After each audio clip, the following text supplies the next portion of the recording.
हरे कृष्णा।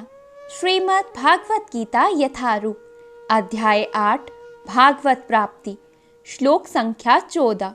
हे अर्जुन, जो अनन्य भाव से निरंतर मेरा स्मरण करता है उसके लिए मैं सुलभ हूँ, क्योंकि वह मेरी भक्ति में प्रवृत्त रहता है। तात्पर्य: इस श्लोक में उन निष्काम भक्तों द्वारा प्राप्त अंतिम गंतव्य का वर्णन है जो भक्ति योग के द्वारा भगवान की सेवा करते हैं। पिछले श्लोकों में 4 प्रकार के भक्तों का वर्णन हुआ है: आर्त्य, जिज्ञासु, अर्थार्थी तथा ज्ञानी। मुक्ति की विभिन्न विधियों का भी वर्णन हुआ है: कर्म योग, ज्ञान योग तथा हठ योग। इन योग प्रवृत्तियों के नियमों में कुछ न कुछ भक्ति मिली रहती है, लेकिन इस श्लोक में शुद्ध भक्ति योग का वर्णन है जिसमें ज्ञान, कर्म या हठ का मिश्रण नहीं होता, जैसे कि अनन्य चेतः शब्द से सूचित होता है। भक्ति योग में भक्त कृष्ण के अतिरिक्त और कोई इच्छा नहीं करता। शुद्ध भक्त ना तो स्वर्ग लोक जाना चाहता है, ना ब्रह्म ज्योति से तदात्मन या मोक्ष या भव बंधन से मुक्ति ही चाहता है। शुद्ध भक्त किसी भी वस्तु की इच्छा नहीं करता। चैतन्य चरितामृत में शुद्ध भक्त को निष्काम कहा गया है। उसे ही पूर्ण शांति का लाभ होता है, उन्हें नहीं जो स्वार्थ में लगे रहते हैं।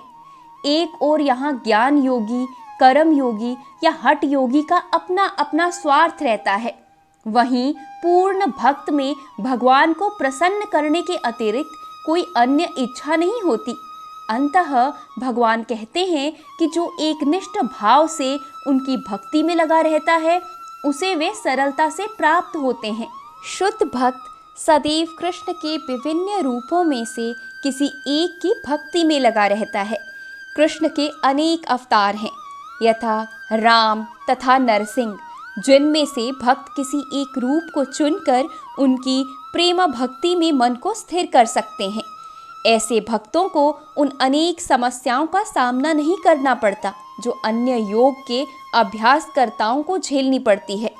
भक्ति योग अत्यंत सरल, शुद्ध तथा सुगम है। इसका शुभारंभ हरे कृष्णा जप से किया जा सकता है। भगवान सबों पर कृपालु हैं, किंतु जैसे ही पहले कहा जा चुका है, जो अनन्य भाव से उनकी सेवा करते हैं वे उनके ऊपर विशेष कृपालु रहते हैं।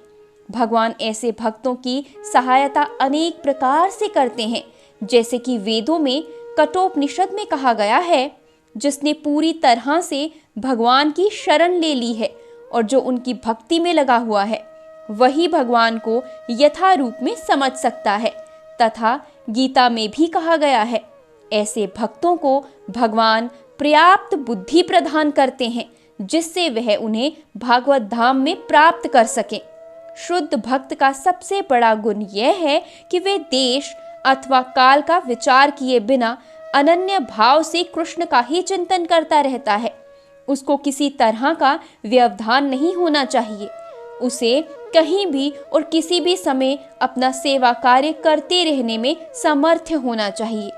कुछ लोगों का कहना है कि भक्तों को वृंदावन जैसे पवित्र स्थान में या किसी पवित्र नगर में, यहाँ भगवान रह चुके हैं, रहना चाहिए, किंतु शुद्ध भक्त कहीं भी रहकर अपनी भक्ति से वृंदावन जैसा वातावरण उत्पन्न कर सकता है। अद्वैत ने चैतन्य महाप्रभु से कहा था, आप जहाँ भी हैं हे प्रभु वही वृंदावन है। शुद्ध भक्त निरंतर कृष्ण का ही स्मरण करता है और उन्हीं का ध्यान करता है। ये शुद्ध भक्त के गुण हैं जिनके लिए भगवान सहज सुलभ हैं। गीता समस्त योग पद्धतियों में से भक्ति योग की ही संस्तुति करती है। सामान्यतः भक्ति योगी 5 प्रकार से भक्ति में लगे रहते हैं। शांत्य भक्त, जो उदासीन रहकर भक्ति में युक्त होते हैं। दास्य भक्त, जो दास के रूप में भक्ति में युक्त होते हैं। सांख्य भक्त, जो सखा के रूप में भक्ति में युक्त होते हैं। वात्सल्य भक्त, जो माता पिता की भांति भक्ति में युक्त होते हैं। तथा मधुराय भक्त, जो परमेश्वर के साथ दाम्पत्य प्रेमी के भांति भक्ति में युक्त होते हैं। शुद्ध भक्त इनमें से किसी में भी परमेश्वर की प्रेमा भक्ति में युक्त होता है और उन्हें कभी नहीं भूल पाता, जिससे भगवान उसे सरलता से प्राप्त हो जाते हैं। जिस प्रकार शुद्ध भक्त क्षण भर के लिए भी भगवान को नहीं भूल पाता, उसी प्रकार भगवान भी अपने शुद्ध भक्त को क्षण भर के लिए भी नहीं भूलते। हरे कृष्णा कृष्णा कृष्णा हरे हरे, हरे रामा राम राम हरे हरे। इस महामंत्र के कीर्तन की कृष्ण भावना भवित विधि का यही सबसे बड़ा आशीर्वाद है। हरे कृष्णा।